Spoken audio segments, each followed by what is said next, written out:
Et comme toutes les semaines, il est désormais l'heure d'en découvrir un peu plus, d'en apprendre davantage aussi sur nos voisins européens, mais tout en s'amusant. C'est le « à votre avis ».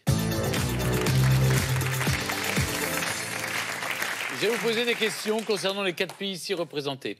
Pour répondre, vous avez les drapeaux. Vous connaissez les drapeaux? Oh oui, bien sûr.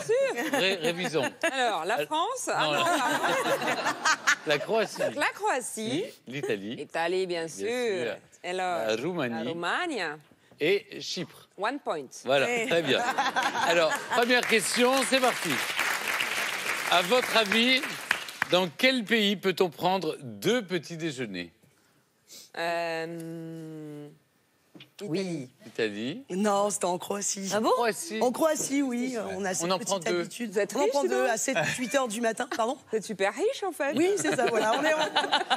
On est très classe. Donc, entre 7 et 8 heures du matin, on prend un petit déjeuner, c'est-à-dire un petit café, un petit encas sucré. Et ensuite, à 10-11 heures, vient l'heure de ce qu'on appelle la marenda ou le gablet. Et c'est un petit sandwich salé avec donc, du fromage, du jambon. Et on mange ça. Après, il y a le déjeuner vers 14 heures. En fait, je ne le savais pas, mais je suis croate. C'est vrai. Plusieurs fois par jour. Très bien. À votre avis, dans quel de ces 4 pays ici représentés, le président du pays est aussi le chef du gouvernement? Il faut que je... À Chypre, non? Anastasiades. Ça? Nikos Anastasiades, oui, Nikos Anastasiades. Peut-être, Sandrine. Le président est chef d'État et chef du gouvernement. Et selon le protocole de l'UE, quand il y a les photos familiales des chefs d'État, il est toujours au premier rang parce qu'il a 2 rôles. 2 rôles, exactement.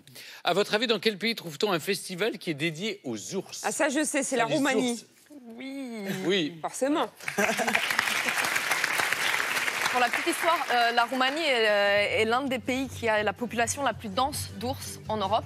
Et ce que vous voyez sur les images, ce sont des vrais peaux d'ours qu'ils portent. La fête des ours a lieu entre Noël et le Nouvel An. Et c'est une danse sacrée qui représente en fait le mysticisme de la nature et la magie et le passage entre la société humaine et la société animale. Ils ont dépecé tous ces animaux. Oui. Eh bien, on aime beaucoup la chasse en Roumanie. Il y a longtemps. Oui, mais c'était il y a longtemps puisque maintenant l'ours est protégé. Voilà, merci. En Roumanie. Merci, oui. Je vous envoie la fondation Brigitte Bardot et 30 millions d'amis. Elle va pas aimer du tout, Brigitte. Non, pas du tout. Ah, vous la faites bien. Ah, c'est ma mère.